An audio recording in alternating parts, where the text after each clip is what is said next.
Have you had the experience that you're sitting in the classroom and the teacher tells that next week everyone is gonna hold a presentation about the topic they like in front of the whole classroom? The teacher is really excited about it, but at that moment you would just want to shrink and disappear. I was that kid, and you couldn't believe nowadays how comfortable I'm speaking in front of people. Film videos, online courses, I have held workshops in front of 20, 30 people, and you would never guess that I was that kid who was like shit scared at the class to hold a presentation. And I accidentally overcame this fear, and in this video I'm gonna tell like how it happened, what I learned from that, and what you can learn from it.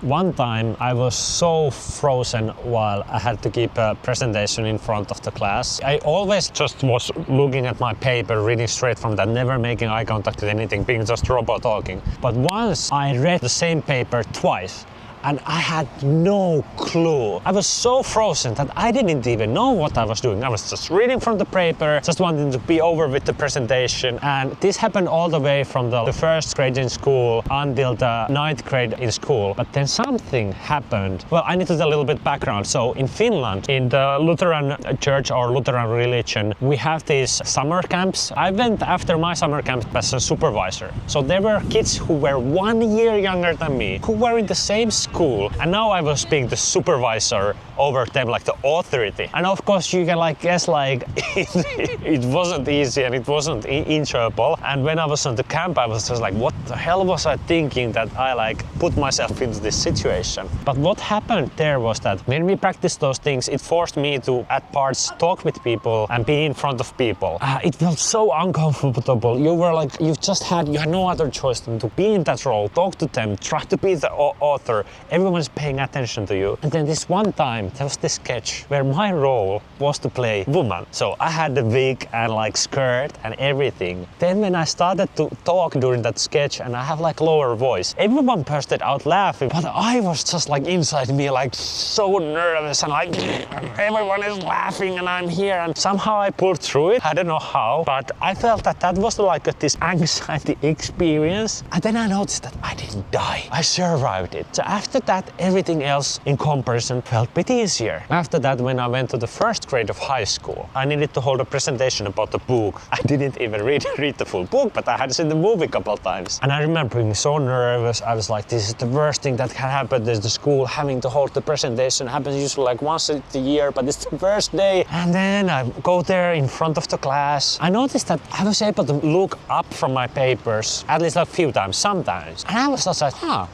this has never ever happened, because before when I had hold a presentation, I never made eye contact. I couldn't. I was just reading from the papers. It was like, okay, not that bad. Actually, it was a little bit fun. And then I was in the next years also in the summer camps as this elderly supervisor kid. It was easier. I had more experience. I was older now. But this was not planned. It was something that kind of like just happened. I stumbled upon. And then when I went to sports massage therapist school, I was taking clients in, and I had to like talk with a stranger, to be in this uncomfortable situation where you have to talk with a stranger, an intimate setting, like, you know, they're like taking most of their clothes off. And that was another thing where I really like felt that I started to like become more confident in front of people and how to talk with people, how to like behave with people. Then the next step was that as sports massage therapist, I started filming the videos, stretching instructions, posting them on social media, Facebook. And when I did the first videos, I wasn't comfortable. I was taking like, I don't know how many shots of that 1 and 1.5 minute video to get it right. I remember being so tense on the video. I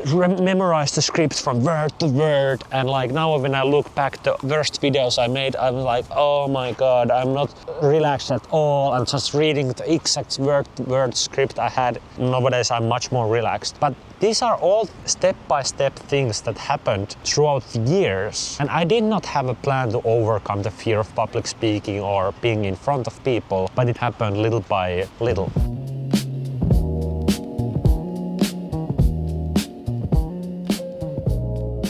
And what can you learn from my story and from my example? Well, number one thing is that the discomfort will never fully go away. I think it's really humane thing to have. For whatever reasons, if you have had some social anxiety or some kind of like being afraid of these situations, it will probably to some level always be there.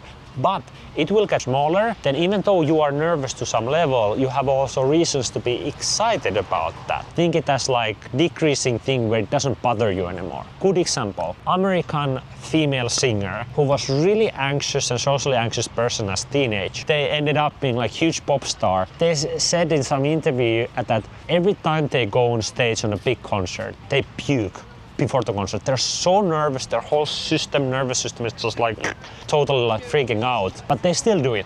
And they have learned to overcome it, and it's not that bad anymore. So I think that's a good example of something like you can see someone on a stage throwing a concert, and it seems like they're the most confident person ever, but you don't know what's happening in the background. So hearing these kind of examples makes you relieve some pressure of like, okay, I don't need to make this go away fully. It's okay to have some nervousness there. Then the second thing is like, the process is gonna be gradual. Will you first go to the gym or first get fit and then go to the gym? No, you first go gym, then you get fit.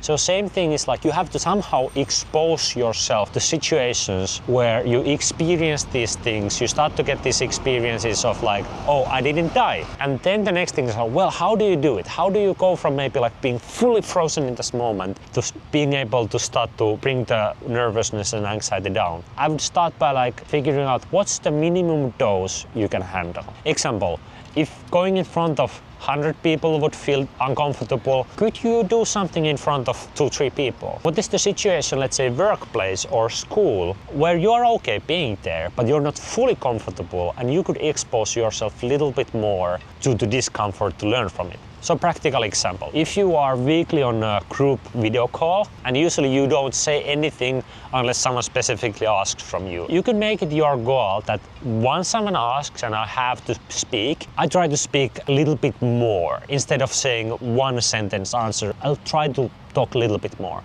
Or maybe you're like, okay, I want to once during that video call ask a question. And example, for me in my case, I didn't have a goal of like overcoming this anxiety and fear of public speaking, but it happened by just living through life, experiencing things. Do you consider yourself confident now, or is it just that you learned how to cope with it? Do I see myself as confident? I would say yes, but I think both confidence and, example, nervousness and anxiety can and do coexist. Because being confident doesn't mean that the anxiety or nervousness goes fully away.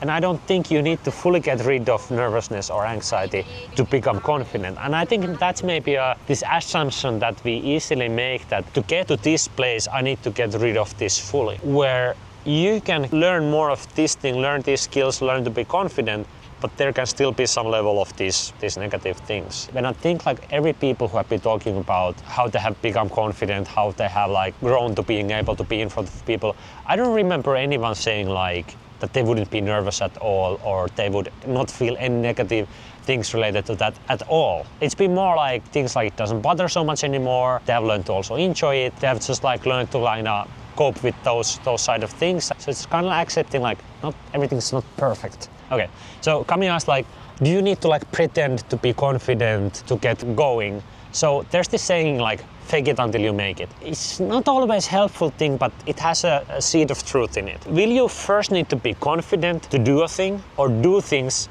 to get confident? And the thing is like, it's both. You get confidence by doing things, and once you're more confident, you will end up doing things. Then you have two ways of getting this positive cycle going. Number one is pretending. Going towards the discomfort and doing that thing even if you lack confidence. So it might be like you fake the confidence so you're able to do it. Or then you go and do things despite the lack of confidence. And either one works, whatever gets you going. As long as nothing so bad happens that it traumatizes your nervous system and makes you freeze. Because, example, it's possible that some people are so nervous that they literally fully freeze up. In those cases, it's good to understand that you are not your body. It's like your system freeze. It's not who you are. If you go to dog shelter and you want to adopt a dog, and then there's a dog who has been abused that has never felt safety and trust and love from human before, they probably will just be barking and growling at you and won't let you come even close. And there's no way for you to take them from that situation to trusting you like that. So what do we do as humans? Well, we expose the dog to a little bit of stimulation. Maybe a person goes and sits in the cage for 5 minutes. Next day they come and they sit 10 minutes. So after days and days and days, the dog starts to trust the human a little bit. They get used to the human. Now your body and nervous system is like this dog because we identify with our system. We think it's a rational thing and we can have a conversation with it.